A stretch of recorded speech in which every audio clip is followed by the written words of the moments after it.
This episode is brought to you by Fox One. Watch all 104 matches of the FIFA World Cup live in 4K for just $19.99 a month with 3 days free. Build your own multi-view, choose up to 3 streams, and follow player spotlights. Stay on top of every moment with live stats, highlights, and instant replays. The FIFA World Cup, streaming live on Fox One. Offers are subject to change. See fox.com for complete terms and conditions. Listen, all you New Yorkers. Excuse me, taxi. Okay, man, we're looking around. This is the 77 WABC minicast. And tonight on the Rita Cosby Show, it is primary night in America. And there are a lot of big primary races taking place in New York, in Maryland, in Utah, and also runoffs in South Carolina. And let's get to some of the biggies that have already come in. So far, 2 candidates backed by New York City Mayor Zoran Mamdani have won. He has backed 3 big ones that really could change the course of the Democratic Party.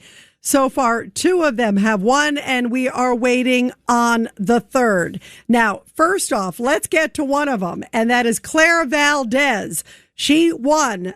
She is a Democratic Socialist and a radical one in New York 7, that district, which is parts of Brooklyn and parts of Queens.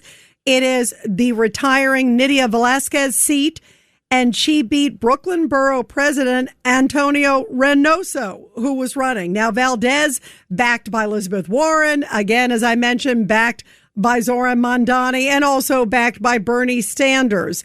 She really has come out swinging. Just to give you an idea of this woman, and remember, it is a very Democratic district, so it looks like she is obviously going to be the next member of Congress, barring anything else, as we head into the general election. So Claire Valdez, who won pretty handily, by the way, the polls closed at 9 p.m. Eastern, so their race was called about 20 minutes afterwards. She has called for an abolishment of ICE, an abolishment of the NYPD, says that Israel is committing genocide left and right. Also, even at one point, called for the abolishment of the Pentagon, of military aid. You can't make it up. And then she also has said that everybody should not be deported, including those who've committed murder. So welcome to your new member of Congress, Claire Valdez. Boy, is the Democratic Party and America in trouble. That is New York District number 7. And then we have in New York District number 10. This one was just called a little bit ago. And this is a Dan Goldman. He was the incumbent congressman, Democrat, running against Brad Lander. Now, Brad is a former councilman, quite well known in New York, also former city comptroller. He was endorsed, as I mentioned, by Zoran Mamdani, and went after Israel big time. Like 90% of his platform was I hate Israel and I hate ICE.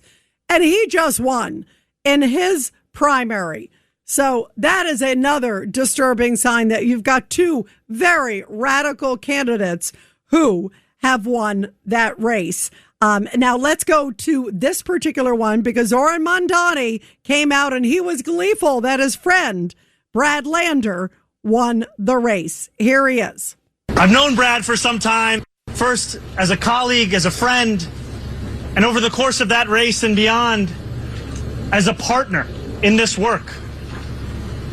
And I knew then what we all know now, and what many of you all have known for years. Brad brings a kindness to this work. He brings a sincerity to this work. He brings a vision of politics that is more than what we've seen for so long. And when we think about what our country needs, as Meg said, we need an understanding of what Mr. Rogers would talk about all those decades ago. We need a good neighbor. We need someone who will always have our back. And I'm so proud to stand here to describe a friend of mine in the language I've used with hope, and now simply to say it as fact. Please join me in introducing your next Congress member, Brad Lander. And then Brad Lander came out, and almost right away, guess what he did? He started bashing ICE. And we are standing up to ICE in our neighborhoods, and in our immigration courts. I will be back at 26 Federal Plaza tomorrow morning. That's where ICE is based.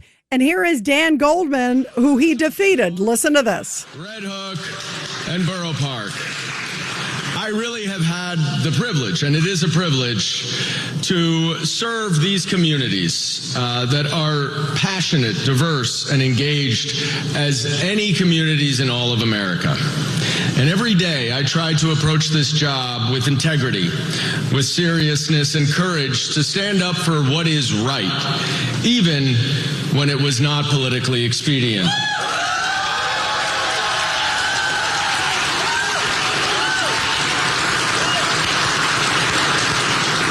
I want to take this moment first to thank my family, my wife, Corinne. My three children are up here, Everly, Aiden over there, and Alessia. And that is Dan Goldman, who, by the way, earlier, also this week, took some big heat at a Jewish coffee shop in Park Slope, Brooklyn. He bought a cup of coffee. He was there with his daughter. Obviously, sounds like an innocent attempt.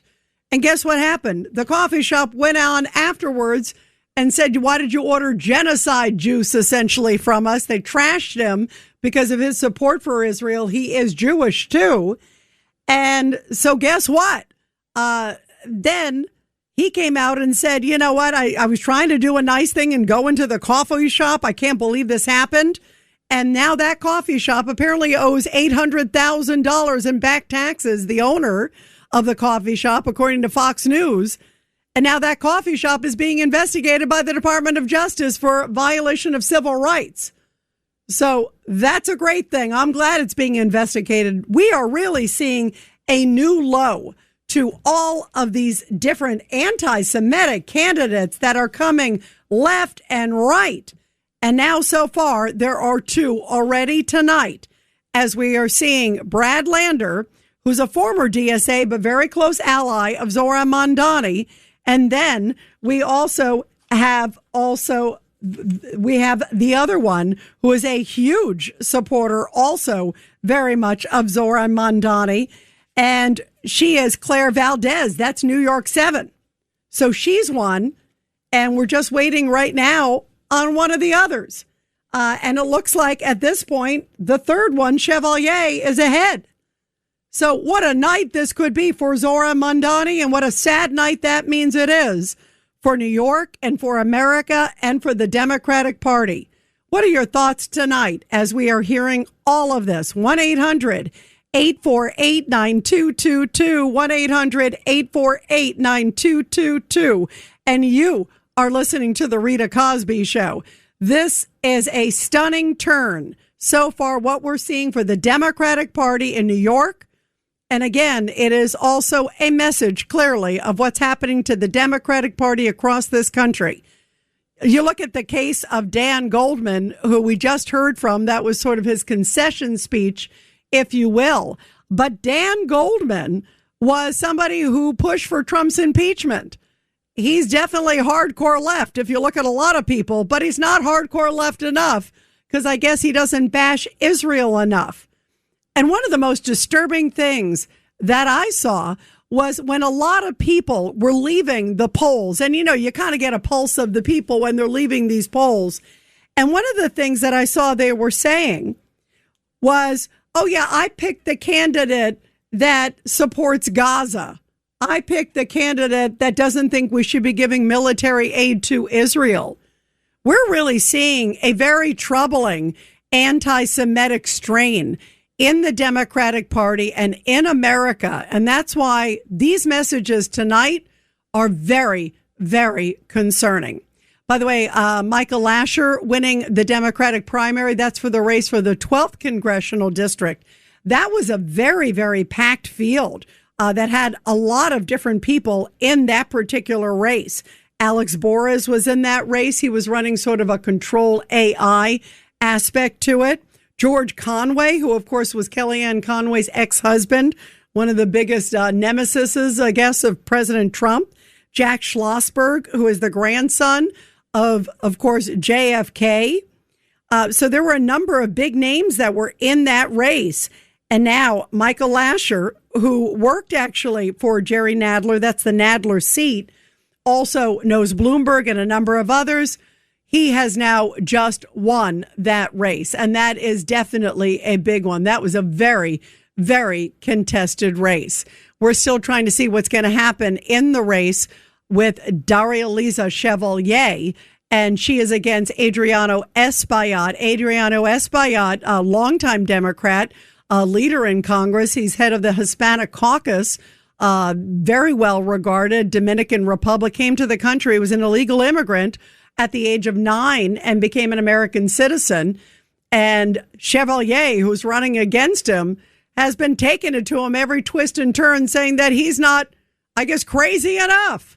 That's the best way to describe it. Not crazy enough. And if you haven't heard crazy, remember the guy who was pulling the alarm? Jamal Bowman. I call him the fake alarm puller, remember? Because he was trying to delay the vote. He said he didn't do it. And then he was caught on videotape doing it. And he goes, oh, I guess I did do it. Remember when he dismantled the congressional vote when the fire alarm went off in Congress?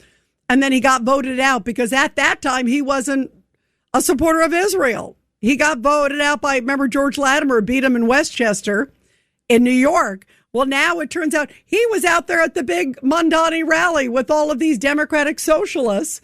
And what he said at that particular rally was, guess what? We're going to soon see, I would say, most of the progressives in Congress are going to be shouting Free Palestine on Capitol Hill.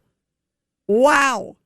If that happens, that will be a sad day in the nation's capital. But that is what these people want. Israel was almost 90% of their platform with all of these people. Everything was bash Israel. I hate Israel. We shouldn't give money to Israel. We shouldn't have any products. It's the boycott, divest, remember, and sanction the BDS movement. I mean, that is so troubling. And this is where this Democratic Party is heading. It is anti-Semitic, some of these DSA members. You can certainly say that with some of the comments we heard from Lander, especially anti-ICE. You just heard there, he said, I'm going to go back to 26 Federal Plaza. That's where he got arrested when he was outside of immigration court not that long ago. So I guess he's going to go back and try to create a scene tomorrow, too, as well, because that's his platform. His platform is protest, and his platform is anti-ICE.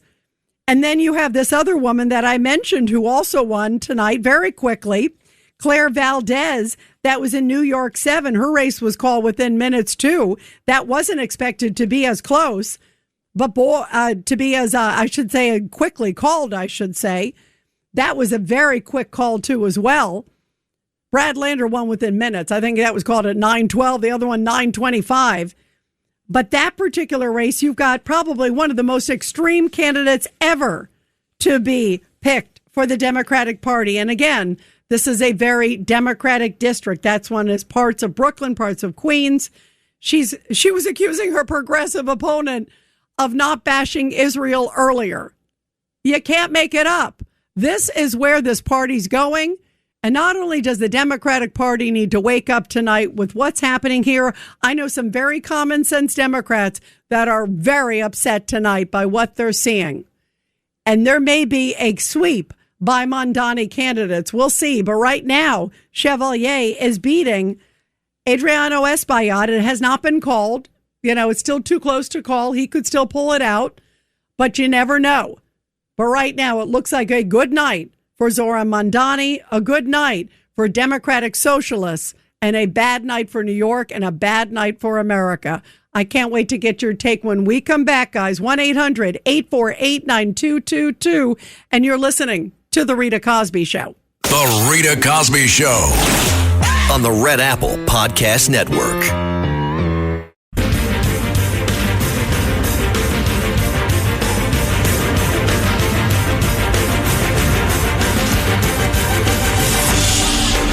It's the Rita Cosby Show. And as we are calling other races here tonight on the Rita Cosby Show, just to give you a little update from South Carolina. By the way, I'm a Gamecock. I love the University of South Carolina. South Carolina, they had a big runoff tonight. This was with the Republican governor's race. It was State Attorney General Alan Wilson, who was going up against Lieutenant Governor Pamela Yvette. Both of them endorsed by President Trump in this runoff, and Alan Wilson handily won the runoff.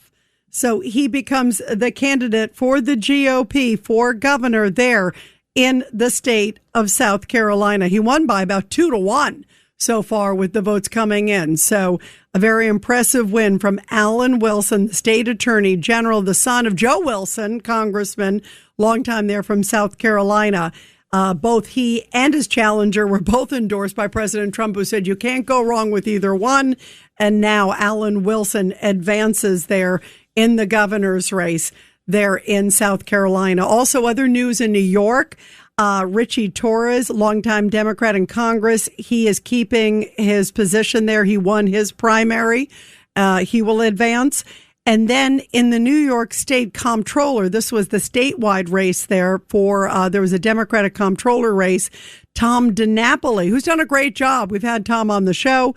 Tom was up against a couple different progressives in the race. He handily won. So Tom DiNapoli continues there and will go up against a Republican challenger there for comptroller, but handily wins the Democratic race. First time sort of even to have a challenge, but it turns out not a challenge at all. And we're waiting right now to see what happens in District 13 in New York. That is Daria Liza Avila Chevalier going up against Adriano Espaillat, who was endorsed by Governor Hochul. Chevalier, a Democrat, Socialist of America, who is endorsed by Zoran Mamdani. The race still too close to call. And right now, Chevalier is leading by 1 or 2 percentage points. But again, too close to call. What a night it has been